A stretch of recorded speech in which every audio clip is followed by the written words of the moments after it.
Shalom, selamat berjumpa kembali, puji Tuhan. Hari ini kita kembali belajar bersama-sama kan firman Tuhan yang saya percaya akan memberikan kita kekuatan dan terus menguatkan kita. Saudara, seringkali kita bertanya di dalam perjalanan hidup kita menjadi anak Tuhan, tidak lepas dari persoalan, tidak lepas dari masalah. Ya, kita walaupun saudara sudah percaya, sudah menjadi Kristen, kita kadangkala hati kita tetap gelisah, kita tetap saudara punya rasa kekhawatiran saudara, dan rasanya kita kok punya persoalan yang begitu banyak saudara. Ya, kondisi yang hari ini mungkin Anda rasakan saudara, entah itu kesehatan Anda, ya entah itu keuangan Anda, atau mungkin krisis dalam rumah tangga Anda yang tidak selesai-selesai, membuat kita kadangkala menjadi saudara sesak sekali dalam hidup ini. Kenyataan memang begitu saudara, hidup ini tidaklah seperti yang kita inginkan. Saudara, segala sesuatu tidak berjalan seperti yang diharapkan. Walaupun kita berusaha keras, saudara berusaha terus, tapi kadangkala saudara kita tetap gagal dan gagal. Terobosan yang didambakan, terobosan yang kita rindukan tidak pernah terjadi. Waktu kita lihat orang lain kok mengalami mujizat, waktu kita lihat lain kok mengalami terobosan, kok hidup kita tidak alami sesuatu. Kita mungkin mempertanyakan Tuhan. Apakah Tuhan marah sama saya? Apakah kurang saya dalam hidup saya, mungkin dalam doa, dalam pelayanan, atau ada sesuatu dosa dalam hidup kita sehingga kita saudara semakin mengalami saudara tekanan dalam hidup kita. Nah saudara, peperangan hidup kita memang tiap hari. Perjalanan iman kita itu harus dilakukan hari demi hari saudara. Dan saudara, ya perkara-perkara baru pasti muncul, walaupun saudara tantangan yang dari masa lalu belum pernah juga selesai, tapi terus menerus persoalan dan masalah himpit datang silih berganti, membuat kita menjadi putus asa. Kalau Anda sedang mengalami keputusasaan, posisi seperti ini, Mazmur 61 ayat 3 sampai 5 bunyinya begini saudara. Dari ujung bumi aku berseru kepadamu, karena hatiku lemah lesu. Tuntunlah aku ke gunung batu yang terlalu tinggi bagiku. Sungguh kau telah menjadi tempat perlindunganku, menara yang kuat terhadap musuh. Biarlah aku menumpang di dalam kemahmu untuk selama-lamanya. Biarlah aku berlindung dalam naungan sayapmu. Tuhan adalah gunung batu yang tak tergoyahkan, menara yang kuat tempat kita berlindung di dalam saudara saat kita dikepung musuh. Di bawah sayapnya kita bisa bernaung saudara. Mungkin kita bertanya, berapa lama lagi ya Tuhan? Seperti Daud yang bertanya, berapa lama lagi Tuhan kau lupakan aku terus menerus? Berapa lama lagi? Iya Tuhan, Mazmur 13 ayat 2 berkata begitu. Saudara, iya, saya mau katakan, tidak selamanya Tuhan berdiam dan menolak kita. Tidak pernah Tuhan menolak dan membuang kita. Dia hitung rambut di kepala kita. Dia tahu banget jumlah rambut kita. Saudara bayangkan, tidak ada seorang manusia pun yang secanggih, sepintar manapun, sejenius manapun bisa sanggup menghitung jumlah rambut yang ada di kepala. Tidak ada, karena itu tidak mungkin, impossible. Tetapi Tuhan sanggup menghitung rambut di kepala kita. Dia tahu kalau jatuh sehelai pun, maka dia tahu persis saudara apa yang kita alami hari ini. Dia tahu saudara pikiran yang ada di benak kita. Dia tahu pergumulan yang membuat kita putus asa dan terpuruk walaupun kita tidak ceritakan kepada siapapun. Dia tahu apa yang kita alami saudara dalam kedalaman hati kita. Dia tahu saudara. Dia taruh bintang-bintang di langit. Dia saudara terbitkan matahari di pagi hari. Dia juga munculkan bulan di malam hari. Tidak pernah terlambat, tidak pernah lupa. Dia pelihara saudara alam jagat semesta ini. Masakan dia lupa kepada Anda dan saya yang adalah anaknya. Dia sanggup mengatur alam semesta sejagat raya yang sangat luar biasa. Ini masakan dia tidak sanggup mengatur hidup Anda dan saya? Gak mungkin, dia sangat sanggup dan dia pasti sanggup. Saudara, kisah seorang yang bernama Elia yang mengalami juga tekanan yang begitu berat, saudara. Sehingga Elia berpikir untuk mati. Kisahnya dimasukkan dalam Alkitab untuk menunjukkan bahwa Tuhan bisa memakai seseorang yang sedang putus asa. Kasihnya tetap ada pada waktu di titik terendah. Saudara, Elia bukanlah pahlawan yang kita pikir tidak punya kelemahan. Saudara, Yakobus 5 ayat 17 berkata begini. Elia adalah manusia biasa yang sama seperti kita. Artinya Elia punya kelemahan, punya keterbatasan sama seperti Anda dan saya. Karena dia manusia biasa. Walaupun dalam hidup Elia kita membaca kisahnya, dia melakukan mujizat-mujizat yang sangat banyak dan luar biasa. Elia hidup di zaman Ahab. Siapa Ahab? Ahab adalah raja dari bangsa Israel yang begitu jahat. 1 Raja-Raja 16 ayat 30 mengatakan raja ini jahat lebih dari semua raja yang mendahuluinya. Berarti Raja Ahab nih, wow, jahatnya luar biasa. Dia menikah dengan Isabel, putri Raja Sidon. Dan Isabel, saudara, celakanya istrinya saudara adalah penyembah berhala, penyembah dewa-dewa Baal dan dewa Asyera. Sehingga saudara, lewat daripada Isabel, Ahab memimpin bangsanya untuk menyembah dewa-dewa istrinya. Bangsa ini mengalami kerendahan titik moral yang sangat rendah karena mereka meninggalkan Tuhan dan menyembah dewa-dewa lain. Nah, apa yang terjadi? Isabel membantai saudara nabi-nabi Tuhan. Dibunuh semua nabi-nabi Tuhan, saudara. Semuanya mati. Dan dia angkat 450 nabi Baal, 400 nabi Asyera untuk menjadi penasehatnya. Anda bisa bayangkan sebuah pemerintahan, saudara, mempunyai penasehat-penasehat yang jahat dan penyembah berhala. Wah, itu pasti negara yang sangat luar biasa kacau balau. Nah, Elia muncul di saat-saat pemerintahan yang seperti itu. Dan pada waktu itu Elia berkata, tidak turun hujan. Kalau aku katakan tidak turun hujan, maka tidak akan turun hujan. Dan saudara, tidak turun hujan benar-benar terjadi, tidak cuma 1 hari, tidak sampai 1 bulan.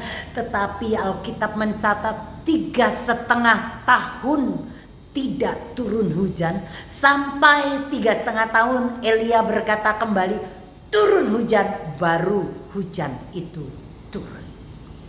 Saudara, karena tidak turun hujan maka tentunya mengalami kekeringan yang sangat luar biasa. Pertanian tidak lagi bisa saudara menghasilkan. Semua saudara menjadi kering kerontang. Dan akhirnya membuat saudara mereka menjadi kelaparan. Kenapa saudara perlu tidak turunkan hujan? Saudara, dewa Baal mereka percaya adalah dewa yang sanggup menurunkan hujan. Maka waktu saudara 3,5 tahun mereka terus teriak kepada dewanya turun hujan. Mereka menyembah kepada dewanya agar turun hujan, tapi tidak terjadi. Elia sedang mau mengatakan bahwa dewamu bukanlah Tuhan yang sesungguhnya, tapi mengatakan Tuhanlah Yahweh itu pengendali cuaca. Dan saudara, terjadi kelaparan. Elia pun mengalami hal yang sama, tetapi Tuhan pelihara orang-orang yang dikasihinya. Dibawanya Elia ke sungai Kerit dan dipelihara di sungai Kerit, saudara, di mana sungai itu tidak kering, saudara. Dan untuk makannya Tuhan perintahkan burung gagak untuk membawa daging setiap pagi dan petang agar Elia tidak kelaparan. Saudara bisa bayangkan, burung gagak membawa daging di mulutnya, di paruhnya, atau paling banter di cakarnya. Itu burung yang sangat suka daging. Daging sudah ada di mulut dan di cakarnya, tapi tidak bisa dimakan karena Tuhan tidak izinkan itu. diberikannya kepada Elia dan dipeliharanya Elia tidak mengalami kelaparan. Sampai akhirnya sungai itu menjadi kering dan Tuhan bawa Elia ke Sarfat. Elia pergi ke Sarfat, di mana di situ ada lagi pemeliharaan Tuhan, dan ajaib sudah dipelihara oleh seorang janda yang miskin, bukan janda kaya, janda miskin yang hanya punya segenggam tepung dan sedikit minyak. Sampai janda itu bagaimana mungkin dia berkata, bagaimana mungkin aku bisa memelihara engkau Nabi Tuhan, karena aku sangat miskin, cuma ada segenggam tepung sedikit minyak. Tapi Tuhan buat mujizat, tepung yang sedikit, minyak yang sedikit tidak pernah habis dipakai mereka. Elia dijaga, dirawat dan dipelihara hidupnya saudara oleh Tuhan lewat sesuatu yang tidak mungkin. Saat ini mungkin Anda lagi sedang kering, kelihatannya tidak ada sesuatu yang Anda punyai, tapi percayalah Tuhan mampu mendatangkan mujizat yang tidak masuk di akal untuk memelihara hidup Anda dan memelihara hidup saya. Nah saudara, bahkan pada waktu anak janda ini mati, Tuhan bangkitkan, hidupkan anak yang mati. Setelah itu apa yang terjadi? Tuhan suruh Elia untuk mengumpulkan nabi-nabi Baal, nabi-nabi Asyera untuk di Gunung Karmel. Dan mereka ditantang oleh Elia untuk tahu siapa Tuhan yang sesungguhnya. Bagaimana dengan saudara korban lembu jantan dipotong saudara dengan potongan-potongan daging lembu itu ditaruh di atas kayu saudara mesbah korban mereka, dan tidak boleh ada api, tetapi itu harus datangkan api dari langit untuk membakar korban lembu itu. Karena Tuhan yang menjawab dengan api, itulah Tuhan yang sesungguhnya. Dan saudara, nabi-nabi Baal setuju untuk ditantang bertanding seperti itu. Mereka mencoba memanggil dewa mereka. Mereka teriak, mereka menyembah, mereka menari, mereka melompat-lompat agar dewa mereka turunkan api dan bakar lembu korban bakaran. Tapi apa yang terjadi sampai saudara begitu lama tidak pernah ada turun api, sampai Elia berkata, mana Tuhanmu, mana dewamu? Mungkin dia lagi tidur atau mungkin dia sedang berpergian. Apakah dewamu tuli? Hayu panggil lagi agar turunkan api. Sampai akhirnya kemudian apa yang terjadi, saudara, penyembah-penyembah nabi Baal itu menorehkan tubuhnya, saudara. Dia mulai saudara torehkan tubuhnya saudara dengan pisau sehingga berdarah-darah, karena mereka pikir dewanya melihat darah maka akan turun mujizat. Tapi apa yang terjadi? Tidak ada mujizat. Sampai kemudian Elia berkata, baik, sekarang giliranku. Dibuatlah parit di dekat sekitaran mesbah korban bakaran. Ditaruhnya lembu saudara di atas kayu, dibangun mesbah. Dan kemudian Elia memerintahkan orang untuk membakar lembu korban itu dengan air saudara. Bukan satu kali tapi 3 kali 4 buyung air dipenuhi, terus penuh air sampai membanjiri parit itu sekelilingnya dengan air saudara. Dan kemudian Elia berdoa, Tuhan turunkan api. Luar biasa saudara. Api turun dari langit dan membakar lembu korban yang ada di mesbah korban bakaran. Bukan cuma lembu yang terbakar, bukan cuma korban binatang yang terbakar, tetapi kayu-kayunya terbakar, mesbahnya yang terbuat dari batu terbakar, tanah yang ada diinjak mereka, tanah yang ada terbakar, bahkan air yang ada di sekeliling parit itu juga terbakar oleh api yang Tuhan datangkan dari surga. Mereka melihat mujizat dan mereka berkata, Dia adalah Tuhan yang sesungguhnya. Wow, mereka sujud dan mengakui Tuhan. Demonstrasi Tuhan yang luar biasa, demonstrasi kuasa yang sangat luar biasa. Semua terguncang dan tidak ada keraguan bahwa Dia adalah Tuhan. Isabel tahu pada waktu itu dan kemudian apa yang terjadi, dia marah dan kirim pesan. Dia berkata, bunuh Elia. Dia akan bunuh Elia. Saudara, saya pikir Elia yang waktu di titik tertinggi imannya, waktu dia melihat mujizat bagaimana api diturunkan Tuhan, saudara, dari surga membakar semuanya. Saya pikir waktu mendapat ancaman itu dia mungkin berkata, oh ya silakan, aku tidak takut karena aku punya Tuhan yang ajaib. Tapi apa yang terjadi, saudara? 1 Raja-Raja 19 ayat 3, saudara, berkata, melihat itu maka takutlah Elia, lalu bangkit dan pergi menyelamatkan nyawanya. Elia diancam, mengalami takut, saudara. Elia diintimidasi dan mengalami ketakutan. Mengapa Elia pergi setelah apa yang dilakukan oleh Tuhan? Mengapa Elia menjadi penakut, saudara? Karena Elia mengalihkan pandangannya dari Tuhan. Saudara, dia berjalan, saudara, begitu lama dia berjalan, saudara, dengan kegontayan dan kekalahan. Padahal dia lupa, saudara, Tuhan menuntun dia di sungai Kerit, dipelihara di sungai Kerit dengan burung gagak yang membawa makanan siang malam setiap hari. Dia lupa bagaimana janda diperintahkan oleh Tuhan untuk memberinya makan dengan tempayan yang tidak pernah kosong, saudara, karena gandum tepung yang dia punya oleh janda itu, walaupun sedikit, dengan minyak yang sedikit tapi tidak pernah habis. Elia lupa bagaimana Tuhan menghidupkan, membangkitkan anak janda yang mati itu. Elia lupa bagaimana Tuhan menghentikan hujan dan mendatangkan hujan. Bahkan Elia lupa Tuhan mendatangkan api. Saudara, pada waktu pandangannya, saudara, dialihkan, dia mengalami kelemahan. Saudara, 1 Raja-Raja 19 ayat 4 berkata, cukuplah itu, sekarang ya Tuhan, ambillah nyawaku, sebab aku ini tidak lebih baik daripada nenek moyangku. Elia mau mati, Elia putus asa. Kita waktu melihat keuangan kita, saudara, yang mungkin menyusut kita menjadi putus asa. Kita melihat tagihan-tagihan yang sedang ada membuat kita menjadi tawar hati. Kita mempunyai penyakit benjolan mungkin di tubuh, atau mempunyai penyakit yang tidak sembuh-sembuh, mungkin kita menjadi patah semangat. Kita terjerat dengan perkara-perkara yang kelihatannya, saudara, itu, saudara, wah, gak pernah habis-habisnya, saudara, kok terus menerus.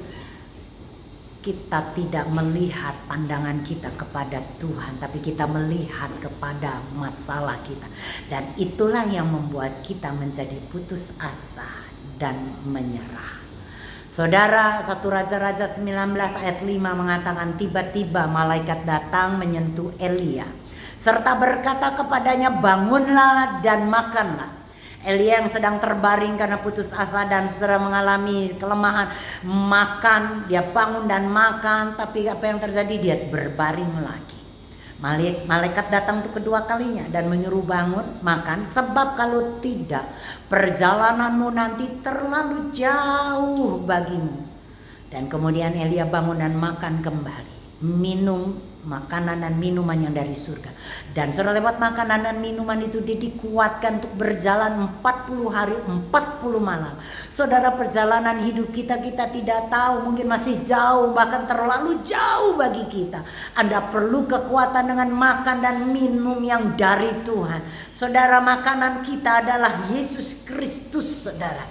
Minuman kita, dia adalah batu karang yang memancarkan air kehidupan. Saudara, pada waktu Anda makan dan minum akan Kristus Yesus, makan dan minum akan firman-Nya, belajar dan menyelam bersama firman-Nya, maka Anda akan mendapatkan kekuatan untuk berjalan dalam perjalanan hidup kita yang mungkin masih jauh, saudara. Dan saudara, yang membuat saya, saudara, berpikir apa sih penyebab yang membuat Elia menjadi putus asa? 1 Raja-Raja 19 ayat 10 menjawab pertanyaan saya itu.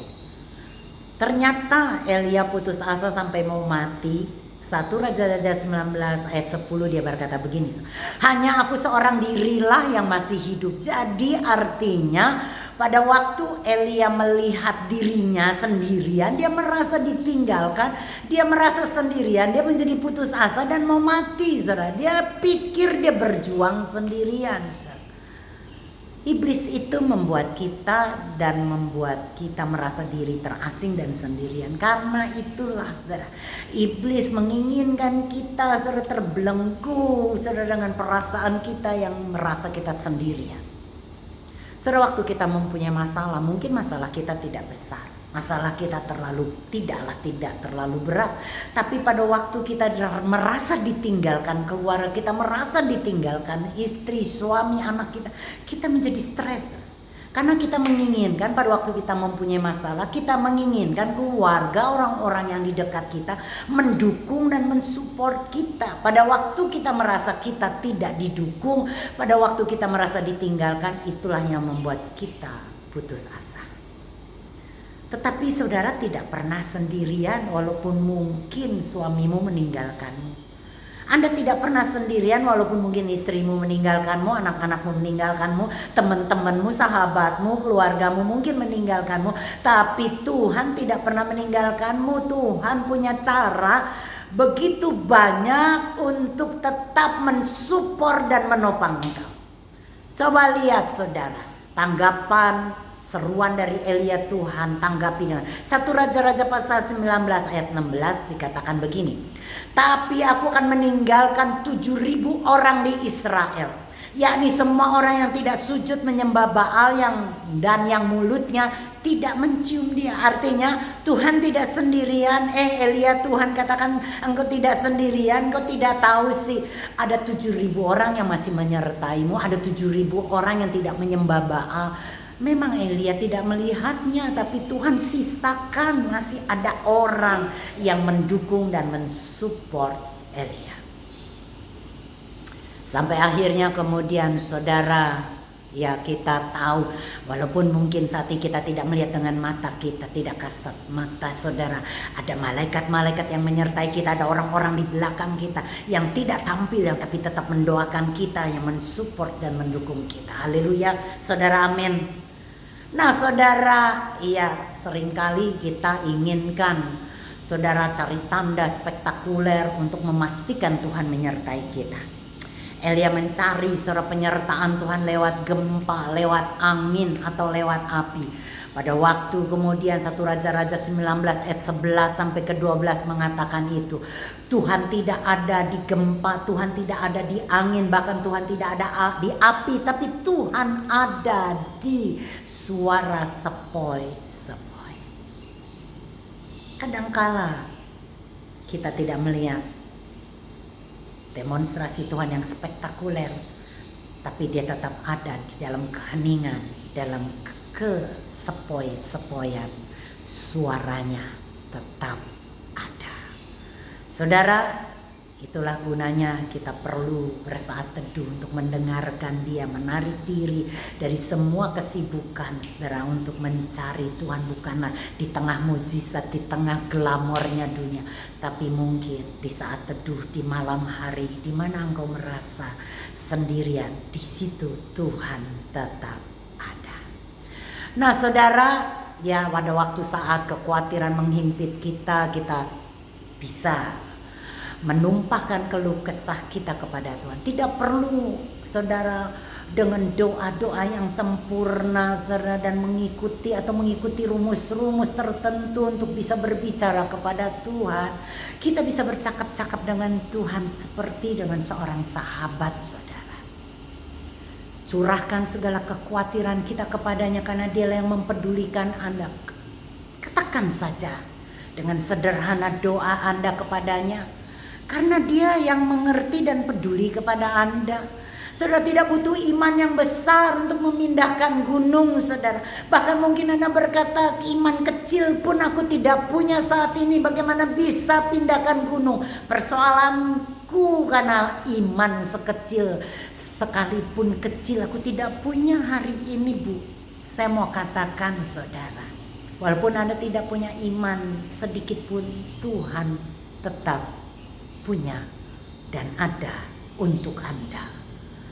Dia mati untuk kita, Karena cintanya yang terlalu besar untuk Anda dan saya pada waktu kita berdosa, waktu kita durhaka sekalipun dia rela mati untuk kita. Masakan sekarang setelah kita menjadi anaknya, dia abaikan kita? Tidak mungkin, saudara. Sesungguhnya Tuhan, saudara, ia mengerti dan mengetahui segala kerisauan kita. Nah, saudara, ada sebuah puisi yang sangat indah yang mungkin saya bisa bacakan buat saudara, yang berkata pada waktu saat kita gundah, pada waktu saat kita tidak memiliki iman, dikatakan sampaikan saja. Dikatakan begini, saudara, adakah berat beban hidupmu? Sampaikanlah kepada Tuhanmu. Gundah dan gelisahkah hatimu? Sampaikanlah tanpa jemu. Sampaikanlah kepada Tuhanmu, dia teman yang benar. Tiada yang sebanding dengan Yesus. Sampaikanlah, jangan gentar. Adakah air mata tidak tertahan? Sampaikanlah kepada Tuhanmu. Adakah doamu terus kau simpan? Sampaikanlah tanpa jemu. Adakah cemas melanda kalbu? Sampaikanlah kepada Tuhanmu. Bimbangkah kau akan hari depanmu? Sampaikanlah tanpa jemu. Risaukah kau akan kematian? Sampaikanlah kepada Tuhanmu. Karena Kristus, banyakkah keluhan? Sampaikanlah tanpa jemu. Pada waktu kita menyampaikan semua persoalan kita kepada Tuhan di dalam doa kita, maka percayalah ada kekuatan yang limpah. Karena Tuhan katakan, marilah kepadaku semua yang letih, lesu dan berbeban berat, aku akan memberi kelegaan kepadamu. Saudara bisa berdoa agar saudara dibebaskan dari patah semangat. Doa agar kita bebas dari amarah. Doa bebas dari amarah dan tekanan. Bebas terhadap hidup yang mengasihi diri sendiri. Bahkan bebas dari kehidupan yang penuh sakit hati terhadap orang lain sekitar.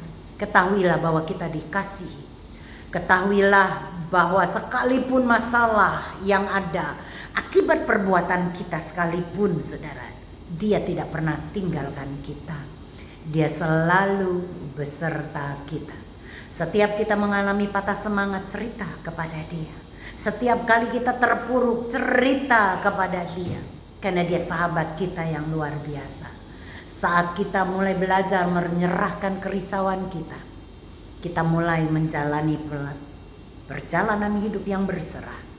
Dan saya percaya kita akan dibebaskan dari stres, kegelisahan, dan ketakutan. Saudara, Anda tidak sendirian.